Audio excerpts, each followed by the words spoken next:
Todo mundo quer ganhar dinheiro enquanto dorme, mas quem é que vai estar acordado para te atender quando você precisar de um hospital? Será que esse modelo de escalabilidade, de flexibilidade de tempo, de horário, geográfica, será que ela se aplica a todas as profissões? Esse é o tema de hoje.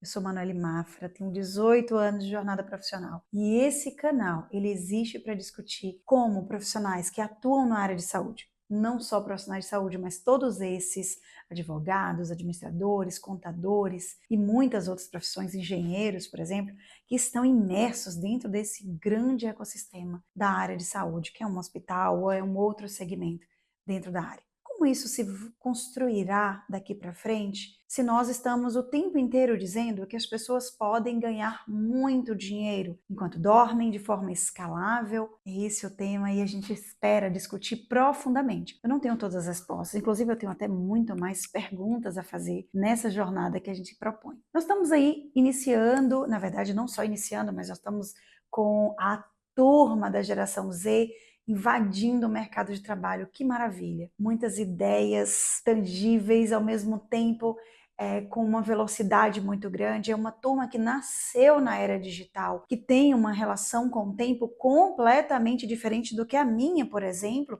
que sou millennial e que nasci numa transição entre a era analógica e a digital. Imagine a pessoa que nasceu lá na era X ou um baby boomer, por exemplo. Como é que isso se comporta no mercado de trabalho onde a gente tem 4 ou até 5 gerações se relacionando ao mesmo tempo dentro do meio laboral? A gente percebe claramente que a geração Z ela tem uma relação diferente com o mercado de trabalho. Mas eu preciso dizer que essa escalabilidade, esse formato, ela não vai se aplicar a todos. E o que é mais importante é aquilo que se aplica para nós. Então, assim, falas como não vincule seu tempo a dinheiro. Pense numa forma escalável de ganhar dinheiro, onde você ganha dinheiro enquanto dorme. Ou busque áreas que você tenha liberdade ou flexibilidade geográfica. Isso não vai se aplicar a todos. Vamos lá? Por quê?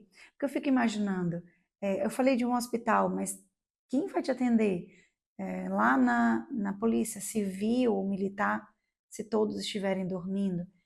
Quem serão as pessoas que vão escolher a área de bombeiros, por exemplo, ou tantas áreas que necessitam de tempo, de presença física para um plantão? Essas áreas, elas deixarão de existir? Eu me questiono sobre isso. Elas não mais existirão, porque no hospital a gente entende hoje que já existe muita tecnologia agregada, as pessoas, a inteligência artificial, a tecnologia invadiu o hospital. Maravilha! Mas isso vem sendo somado ao comportamento humano. Porque se tem uma coisa que o Fórum Econômico Mundial falou muito, é que o futuro do trabalho também envolve a nossa inteligência emocional e relacional. Ou seja, as pessoas necessitam das outras pessoas, com o equilíbrio necessário, com uma excelente forma de atendimento, porque hoje a gente fala muito da experiência das pessoas, do cliente, do paciente, ou seja, em como ele tem a expectativa de ser atendido. Bom, se eu entro e procuro um hospital para ser atendido com excelência, que supere a minha expectativa, né, que traga o humano, como eu vou ter isso se as pessoas não mais escolherão essas áreas para atuar? Imaginem vocês buscando uma instituição de saúde porque estão com muita dor. Eu fico imaginando esse cenário. E aí você entra num hospital e você é atendido por um totem, onde você diz lá tudo o que você sente, e aquilo ali sai uma escala. Automaticamente a porta abre e convoca-se o seu nome. Quando você entra esperando falar com alguém ansiosamente, o que você sente naquele momento, você é recebido por um robô ou uma caixa onde você vai entrar e ser escaneado completamente para que saiba, para que esse escaneamento, através da tecnologia própria, ele identifique se você tem uma variação de sinais vitais, se você tem alguma área que apresente um desequilíbrio, algum sistema corporal, e automaticamente sai uma impressão de laudo dizendo qual é o seu problema e qual medicamento você vai tomar. E aí, olha a minha criatividade, você vai sair desse lugar e vai entrar numa cabine. Eu acredito que isso já exista. E nessa cabine, você vai ser atendido por um robô que vai funcionar a sua veia, você vai tomar um medicamento e no final também você vai receber uma impressão do que fazer a partir dali. Eu acredito que algumas dessas pessoas que me ouvem agora vão falar: nossa, que massa! Eu vou adorar ser atendido. Mas a esmagadora maioria das pessoas não terão uma relação positiva com esse formato. E sabe por que eu digo isso? Porque ao longo dos meus 15 anos atuando na terapia intensiva, pouco menos do que 15, o que eu percebi dentro da unidade de terapia intensiva? Quando eu chegava cedinho na UTI e que eu encontrava um familiar do lado de fora da unidade esperando por uma notícia daquela pessoa tão amada que ali dentro estava, pouquíssimas eram as vezes que as pessoas me questionavam assim: olha, por favor, veja qual foi o resultado de exame que deu no último laudo, ou veja, por favor, qual foi a pressão arterial dele durante a noite, ou o raio-x deu alguma alteração. Não. As pessoas raramente se preocupavam de fato com as questões mais tangíveis da área técnica, médica, diagnóstica e muito mais com a experiência daquele amor da vida que estava ali dentro. Por exemplo, as pessoas me perguntavam: poxa, veja se ele ficou bem, veja se ele sentiu frio, diga a ele que eu estou aqui. Alguém colocou a meia no pé dele que eu trouxe? Ou colocou a música que a gente do radinho que a gente trouxe? A gente é de uma era que ainda tinha as caixinhas de som. Ou a dentadura foi colocada no lugar porque ele não gosta de sorrir ou ela não gosta de sorrir se estiver sem a dentadura, sem a prótese. Observem vocês, as questões sempre recaíam sobre aspectos humanos. Então eu tenho desconfiança, mesmo se em algum momento será tão maravilhoso e confortável ser exclusivamente atendida por robôs. E aqui eu não estou dizendo que eu não quero que a inteligência artificial e que a tecnologia adentre esse cenário, pelo amor de Deus.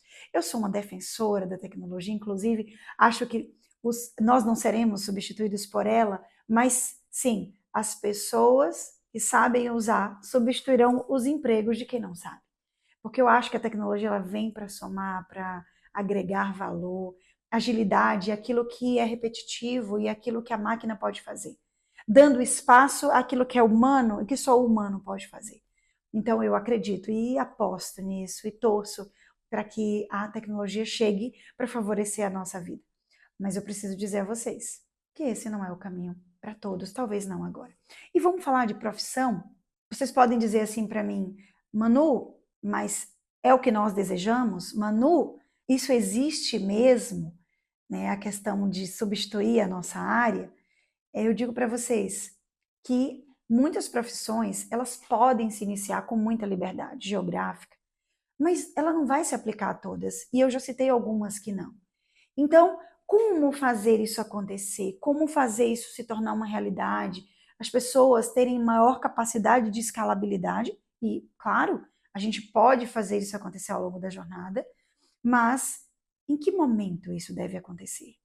Em que aspecto? Como alinhar? Porque eu estou cheio de profissionais que batem hoje a minha porta, angustiados, não se sentem felizes em atuar como plantonistas, porque gostariam de estar ganhando dinheiro enquanto dormem. Mas então será que a gente não precisa isso, saber escolher melhor as nossas carreiras antes da formatura, né? Antes dessa jornada acadêmica, para que sim, no momento em que eu venha assumir um papel profissional, eu entenda e alinhe a minha expectativa pessoal a ela? Essa é uma pergunta.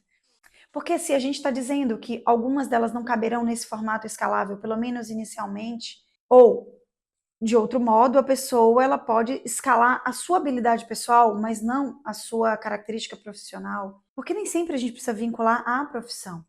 Mas a gente pode sim trazer aqui modelos de trabalho que tornem melhor a sua capacidade de ganho financeiro, sem necessariamente mudar um formato e uma jornada da profissão. Então agora eu vou falar do profissional e não da profissão. Vamos lá, vamos falar então de profissionais de saúde. A gente tem algumas estratégias. Por exemplo, é necessário repensar que o profissional de saúde ele tenha que entrar na sua área, na sua jornada e ocupar todo o seu tempo com plantões. Isso é muito comum. Profissionais chegam na área de trabalho e mergulham, imergem completamente, ocupam todo o seu tempo viável, possível para plantões.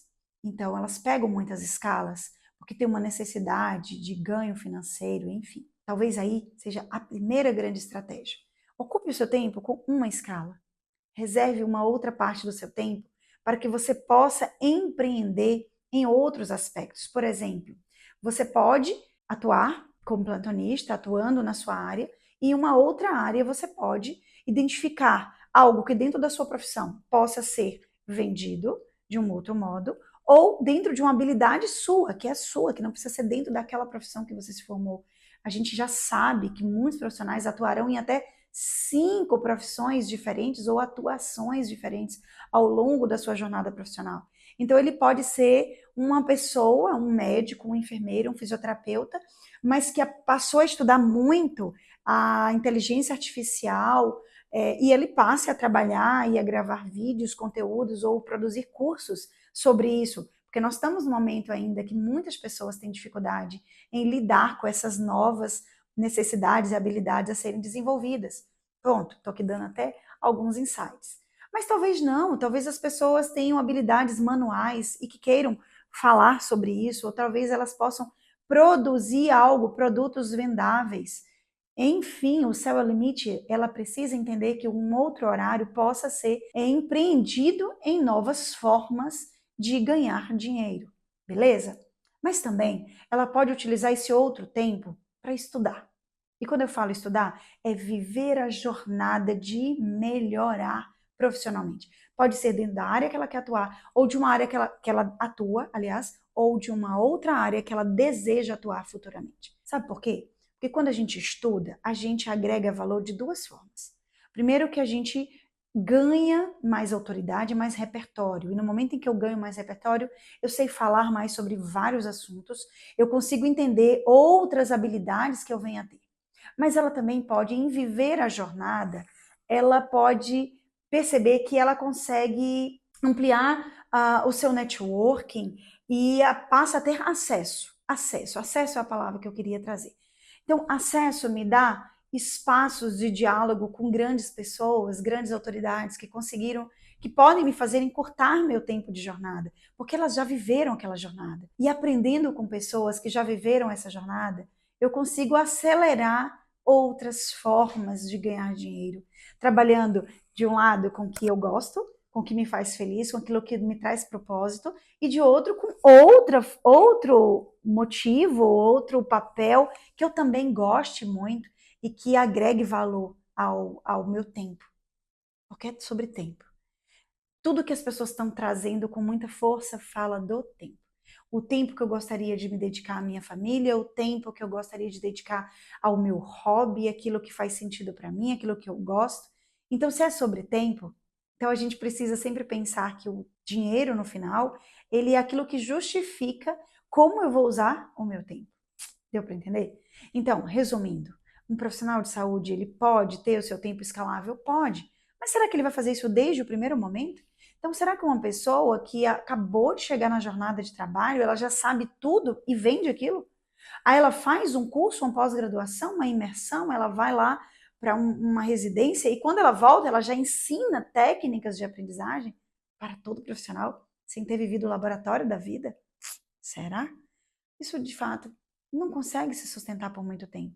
Porque alguém que queira se alimentar desse conteúdo produzido, ele sempre vai encontrar uma limitação, ele não é profundo. Então, claro que esse profissional, ele futuramente ele consegue entregar, mas ele precisa viver a jornada de construção de repertório. Ele precisa viver a jornada de construção de autoridade. E, claro, que nesse momento inicial ele deixa de ganhar dinheiro. Não o dinheiro que ele gostaria, porque ele está, tal como no investimento, numa carteira financeira, ele está investindo aqui para que ele possa colher frutos daqui a 5 anos, daqui a 8 anos, daqui a 3 anos. Enfim, tudo depende da expectativa dele e da capacidade dele também de apreender novos formatos, novas estratégias. E esse tempo pode ser determinado, por exemplo. Qual é o tempo que você deseja? E o que eu quero dizer com isso tudo? que as relações de trabalho elas podem se construir num formato inovador, num formato fantástico, escalável. Eu busco um formato escalável hoje. Eu tenho 18 anos de jornada. Eu poderia ter feito isso com 10, com 5, com 15? Poderia. Para mim, veio agora. Eu gostaria, por exemplo, de ter alguém que estivesse me dizendo isso que eu estou dizendo a vocês agora. Mas fez muito sentido eu viver toda a minha jornada. E quando aquilo passou a não fazer tanto sentido, quando a gente começa a se inquietar, é que a coisa girou para mim, essa chave girou para mim. Mas o que está acontecendo é que as pessoas estão saindo da graduação, ou até antes de entrar na graduação, até questionando se precisam estudar, se precisam fazer faculdade para trilhar esse caminho, estão entrando nessa reflexão de forma muito jovem e talvez não expectando que existe também propósito e felicidade numa jornada não escalável. Existe felicidade e propósito num enquadramento de CLT. Porque eu tenho visto muito dizer assim, você quer para a sua vida ser CLT? Mas essa pessoa que será um grande empreendedor, né? Que será uma pessoa de trabalho escalável, ela não vai assinar a carteira de uma outra pessoa? Então, será que talvez a gente não possa mudar um pouco esse olhar e questionar? Poxa, eu consigo fazer com que a minha cadeia, eu, empreendedor, consigo fazer com que a minha cadeia de profissionais, eles sejam tão felizes e aquilo faça tão sentido, ele consiga ser muito melhor remunerado pela hora dele, no momento em que ele possa entender que quanto mais ele contribuir, quanto mais ele agregar valor, melhor será o salário dele e que durante aquele tempo que ele precisa viver aquela jornada, ele possa ser muito bem remunerado? Será que talvez não seja essa mudança no nosso formato econômico-social? É isso que eu tenho buscado. Eu, particularmente, penso muito nessa nova formação empreendedora, onde profissionais que virão trabalhar comigo, eu desejo muito e quero e farei que eles tenham seu valor de horário muito melhor remunerado. Então, talvez essa seja a questão. E eu fecho esse ciclo de fala dizendo a vocês: não existe um formato. Eu venho aqui hoje trazer muitas perguntas, assim, trago os meus pensamentos, mas não tenho nenhum compromisso de que eles estejam 100% certos. Inclusive, apoio sempre a ideia, com todos que trabalham comigo, de que eu posso errar e tá tudo bem. Eu só cheguei até aqui porque eu errei muito, e cada vez que eu errei, eu subi um degrau. Porque quando a gente erra, a gente sobe um degrau. Mas eu não acredito muito que nesse momento eu esteja falando algo tão errado. E trago a vocês essa reflexão juntos. Porque a gente precisa ter propósito em toda a nossa jornada. E muitas vezes, dentro de um plantão, encontramos tantas alimentações do nosso eu, do nosso propósito, da nossa meta de vida. É tão bom ser nutrido com aquilo que faz sentido, que colabora com a vida do outro. Se isso fez sentido para você, me dê seu feedback. Discuta comigo estratégias que nós possamos trazer para profissionais que exclusivamente dependem do seu tempo para ganhar dinheiro. O que fazer? Como fazer? De que forma? Até a próxima.